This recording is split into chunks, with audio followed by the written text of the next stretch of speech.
Assalamu alaikum students. I hope you will be fine by the grace of Allah and will be safe. Welcome to English class, and today I have a lecture about tenses, and we will learn about present indefinite tense, present continuous tense, present perfect and present perfect continuous. So let's start with the definition of tense. The word tense is derived from a Latin word tempus which means time. यानी लफ्ज जो tense है वो एक लातीनी जुबान के लफ्ज Tempest से अखज किया गया है, जिसका मतलब है वक्त या जमाना. So we will move to present indefinite tense. यानी प्रेजेंट इंडेफिनिट टेंस को हम कैसे यूज करते हैं. Present indefinite tense are usually those sentences which we use in our daily life routine. यानी रोजमर्रा की जिंदगी में जो हम अपने डेली बेस पे जो सेंटेंस यूज कर रहे होते हैं वो आमतौर पे प्रेजेंट इंडेफिनिट टेंस के होते हैं. जैसे अली स्कूल जाता है, सारा खत लिखती है, मैं खाना खाती हूँ. सिंबल इन उर्दू, यानी इस टेंस में उर्दू के जुमलों के आखिर में क्या आता है, यानी उसकी पहचान क्या है. आप अगर उर्दू का कोई जुमला हो तो आप उसको देखेंगे, आपको कैसे पता चलेगा कि ये प्रेजेंट इंडेफिनिट टेंस है. तो इसके जुमलों के आखिर में क्या आता है, ता है, ती है, ते है वगैरह. सारा खत लिखती है, इसमें ती है आता है. जैसे हम स्कूल जाते हैं, अब इस जुमले में ते है आया है. अब हेल्पिंग वर्ब हम इसमें कौन सा यूज करते हैं, डू एंड डज. लेकिन ये एक ऐसा टेंस है जिसमें हेल्पिंग वर्ब हम नेगेटिव और इंटरोगेटिव सेंटेंसेस में यूज करते हैं. जैसे डू का यूज हम अब कैसे करेंगे, do will be use with I and you. यानी आई एंड यू है तो सिंगुलर, लेकिन इसको हम इसके साथ डू का यूज करेंगे. नेक्स्ट डू, बाकी जितने भी प्लूरल नाउन्स हैं उन सब के साथ डू आएगा. जैसे girls do not, boys do not, I do not, you do not etcetera. अब बाकी जितने सिंगुलर नाउन है उसमें हम डज यूज करेंगे, यानी डज नॉट, और नेगेटिव में डज नॉट. और जब हम इंटरोगेटिव बनाते हैं तो इन्हीं डू और डज को हम जुमले के स्टार्ट में ले आते हैं. Move to structural formula and how to make it. यानी हम इसका जो सिंपल है या पॉजिटिव सेंटेंस है उसको कैसे बनाते हैं. तो सबसे पहले हमें क्या चीज देखनी होती है कि इस जुमले में सब्जेक्ट कौन सा है, then form of the verb, we will use first form of the verb. और अगर जुमले में कोई भी नाउन है जो कि सिंगुलर है तो उसमें हम एस का इजाफा करते हैं. प्लूरल के साथ एस का इजाफा नहीं होगा, लेकिन अगर नाउन सिंगुलर है, जैसे ही प्रोनाउन है या अली नाउन है, तो अब ये दोनों सिंगुलर हैं. अब इसके साथ हम क्या करेंगे, ही गोज, अली गोज, सारा गोज, सारा राइट्स, सना ईट्स. यानी ऐसे नाउन जो सिंगुलर हैं या ऐसे प्रोनाउन जो सिंगुलर में यूज होते हैं हम उनके साथ एस का इजाफा करते हैं एंड देन ऑब्जेक्ट. लेकिन प्लूरल में नहीं करते. जैसे दे गो टू स्कूल, और सिंगुलर आई और यू के साथ जैसे हम डू यूज करते हैं, इसी तरह आई और यू के साथ हमने एस का इजाफा नहीं करना. नेक्स्ट जब हम इसको नेगेटिव बनाते हैं, जैसे Sara does not go to school, जैसे हमने डज नॉट लगाया तो गोज की जगह हमने गोज यानी first form of the verb लगाई और एस को रिमूव कर दिया. क्यों, जब हमने नेगेटिव या इंटरोगेटिव बनाना है, डू या डज का यूज करना है, डज का, तो फिर हम क्या करेंगे, एस को रिमूव कर देंगे. I have example for you. सूरज मशरिक से तुलू होता है. सूरज ये एक यूनिवर्सल ट्रुथ है, और कोई भी यूनिवर्सल ट्रुथ जैसे जो है the earth revolves around the sun, यानी इन चीजों के साथ हम एस का इजाफा कर सकते हैं अगर ये सिंगुलर है. जैसे अब स्टार्स है तो स्टार्स शाइन होगा. अब सूरज मशरिक से तुलू होता है, the sun rises in the east. Rise first form plus जब हमने इसमें एस का इजाफा किया तो क्या हो गया, rises, the sun rises in the east. Negative बनाएंगे, the sun does not rise in the east. When we will make it interrogative, does the sun rise in the east. आप देख सकते हैं कि जब मैंने डज नॉट को use किया तो यहाँ पे हमने एस को रिमूव कर दिया. हम इसमें डज नॉट या डू नॉट के बाद सिर्फ वर्ब की फर्स्ट फॉर्म लगाएंगे. इसी तरह does the sun rise in the east, इसमें भी हमने वर्ब की सिर्फ फर्स्ट फॉर्म लगाई. How to use correct form of the verb, यानी हम correct form of the verb कैसे लगाते हैं. जैसे it dash rain in winter, आपके पास ब्रैकेट में रेन है तो बारिश जो है वो एज अ सिंगुलर यूज हो रही है। अगर इट रेन्स इन विंटर, यानी सर्दियों में बारिश होती है, तो हमने क्या किया कि रेन के साथ एस का इजाफा कर दिया। You dash go to school daily, you, अब आई और यू के साथ हमने किसी भी किस्म का इजाफा या एस या एस का इजाफा नहीं करना। जैसे I go to school, you go to school, they go to school. लेकिन अगर इसी की जगह होता Ali dash to school daily, तो फिर हमने क्या लगाना था, Ali goes to school daily. Next है हमारे पास Sara, Sara is singular noun, Sara dash take tea every day, bracket में हमारे पास टेक है यानी first form of the verb है। जब हम इसको प्रेजेंट इंडेफिनेट में के पॉजिटिव सेंटेंस में चेंज करेंगे तो क्या होगा, सारा टेक्स टी एवरी डे। आप देख सकते हैं कि यहाँ पे सिर्फ टेक था, मैंने एस का इजाफा किया क्योंकि सारा जो है वो सिंगुलर नाउन है, Sara takes tea every day. Students, now we will talk about present continuous tense and this tense shows continuity of time in present, यानी कि प्रेजेंट में टाइम की जो कॉन्टिन्यूटी है यानी वक्त की जारियत है उसको शो करता है। सैम्बल इन उर्दू, यानी उर्दू के जो इसके जुमले हैं उनके आखिर में हमारे पास पहचान क्या होगी, रहा है, रही है या रहे हैं वगैरह। यानी अली खत लिख रहा है, सारा स्कूल जा रही है, हम खाना खा रहे हैं या लड़के खेल रहे हैं वगैरह। यानी आपने उर्दू के जुमलों के आखिर में क्या देखना है कि ये वर्डिंग आनी चाहिए। हेल्पिंग वर्ब इसमें हम क्या यूज करते हैं, is, am, are. Is use होता है सिंगुलर के साथ, जैसे ही is going to school, Sara is writing a letter and Ali is eating the meal. Am use होता है आई के साथ, जैसे I am teaching, I am going to zoo, etc. R use होता है यू, यू अब सिंगुलर है लेकिन इसके साथ भी हम आर यूज करेंगे, यानी यू के साथ आर यूज होगा और बाकी जितने भी प्लूरल नाउन है या प्रोनाउन है उनके साथ, जैसे they are going to school, they are going to zoo, Sara and Sana are playing together etcetera.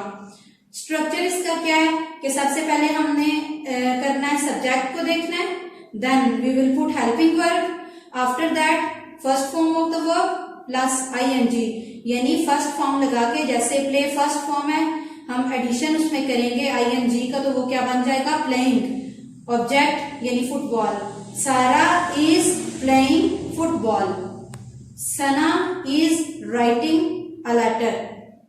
We will move to example. Sara फूल तोड़ रही है, सारा सिंगुलर है तो इसके साथ हम क्या यूज करेंगे, इज। इज यहाँ पे हमारे पास क्या है, हेल्पिंग वर्ब, इज क्या है हमारे पास, helping verb.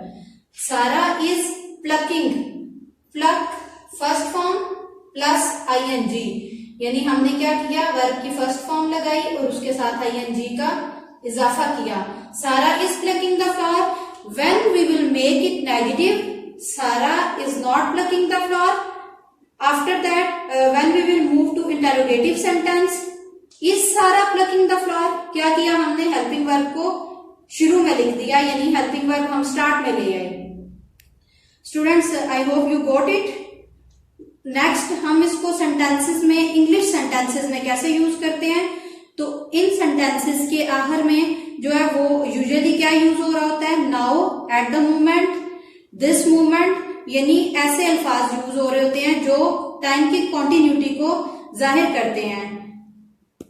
The girls dash sing the song now, यानी लड़कियां आप गाना गा रही हैं। और फर्ज करें अगर हमारे पास नाउ नहीं है लेकिन आपको ये कहा गया है कि आपने इसको प्रेजेंट कॉन्टिन्यूअस टेंस बनाना है, तो what we will do, the girls, girls are plural noun, girls हमारे पास एक प्लूरल नाउन है, the girls are singing the song, the girls are sing plus ing singing, the girls are singing the song now। the baby, baby singular है तो इसके साथ हम क्या लगाएंगे, the baby is crying for milk at the moment, the boy dash go to school। तो अगर हमने इसको बनाना है प्रेजेंट कॉन्टिन्यूअस टेंस तो क्या करेंगे, बॉय सिंगुलर है, the boy is going to school. तो हमारे पास ऐसे जुमले होते हैं, इनमें हम is, am, are as a helping verb use करते हैं। वर्ब की फर्स्ट फॉर्म के साथ आईएनजी का इजाफा करते हैं। यानी आप रही को देखें, अगर किसी भी टेंस में, चाहे वो प्रेजेंट का हो, पास्ट का हो या फ्यूचर का हो, यदि कॉन्टिन्यूस हो, तो आप उसमें वर्ड रहा, रही, रहे को देखेंगे। है को छोड़ के इस वर्डिंग को आपने रहा, रही, रहे को देखना है। जिस टेंस में भी ये वर्ड आ जाए, आपने उसमें आईएनजी वाली फॉर्म यानी fourth form of the verb लगानी है। यानी प्ले है तो प्लेइंग, गो है तो गोइंग, राइट, राइटिंग, ऐसे। और जब है हमारे पास यूज हो रहा है तो इज, एम, आर। जब था यूज होगा हमारे पास तो वो वाज वर्ब हो जाएगा। और जब रही होगी या रहा होगा तो वो हमारे पास विल बी या शैल बी हो जाएगा। Now we will talk about present perfect tense, यानी present perfect tense के बारे में हम पढ़ते हैं। Present perfect tense is a grammatical combination and its perfect aspect is used to express a past event that has present consequences। यानी ये grammatical combination है जिसमें इसका परफेक्ट एस्पेक्ट है, यानी जो परफेक्ट पहलू है इसका, वो क्या जाहिर करता है कि कोई भी इवेंट है वो पास्ट में हो चुका है। दैट हैज प्रेजेंट कंसिक्वेंसेज, और उसमें जो है वो कंसिक्वेंसेज हैं, जो हमारे पास नताइज हैं, वो प्रेजेंट के होते हैं। So we will move to sample, यानी sample in Urdu. Sample in Urdu इसमें क्या है? चुका है, चुकी है, चुके हैं वगैरह। यानी आपके पास उर्दू के कोई भी जुमले अगर आपको पहचान नहीं पता तो आप उसको इंग्लिश में ट्रांसलेट नहीं कर सकते। इसलिए फॉर एग्जाम्पल, अली खत लिख चुका है, सना खाना खा चुकी है, हम फुटबॉल खेल चुके हैं। तो इन सारे सेंटेंसेस में हमारे पास चुका है, चुकी है या चुके हैं, ये वर्डिंग यूज हुई है। Next we will see helping verb. Helping verb इसमें कौन से यूज होते हैं? Has and have. Has will be used with singular noun और प्रोनाउन, यानी कोई भी सिंगुलर नाउन है या प्रोनाउन है, जैसे सना, सारा, तो हम इनके साथ हैज यूज करेंगे। Sana has written a letter, Sara has written a letter, Ali has gone to school. Next हमारे पास have is used with I and you. ये है सिंगुलर, लेकिन हम इनके साथ हैव यूज करेंगे प्लूरल में ऐड करते हुए। अब हमारे पास प्लूरल प्रोनाउन जैसे they have, I have, you have, Sara and Sana have done their work. Okay students, now we will see structure of this tense. सबसे पहले हमने किसको देखना है? सब्जेक्ट, उसके बाद हेल्पिंग वर्ब, यानी we will use has and have, and then third form of the verb after this object. जैसे Sara has written a letter, Ali has eaten the meal, यानी सारा खत लिख चुकी है, अली खाना खा चुका है, हम अखबार पढ़ चुके हैं वगैरह। जैसे we have read the newspaper। Next we will move to example. हम नया घर खरीद चुके हैं, वी हैव बॉट। यहां पे मैंने third form of the verb use की है, buy, bought, bought. We have bought a new house, और हैव इसमें हमने क्यों यूज किया? क्योंकि हमारे पास जो प्रोनाउन है वो प्लूरल है। We have bought a new house. Change it into negative, we have not bought a new house. When we will change it interrogative, have we bought a new house? At the end you have to put question marks। अगर हमारे पास अब correct form of the verb की बात आए तो हम इसको कैसे करते हैं? I have dash do my work। मेरे पास ब्रैकेट में do वर्ड है जिसकी मैंने थर्ड फॉर्म यहां लिखनी है, बिकॉज इसको मैंने प्रेजेंट परफेक्ट टेंस में बनाना है।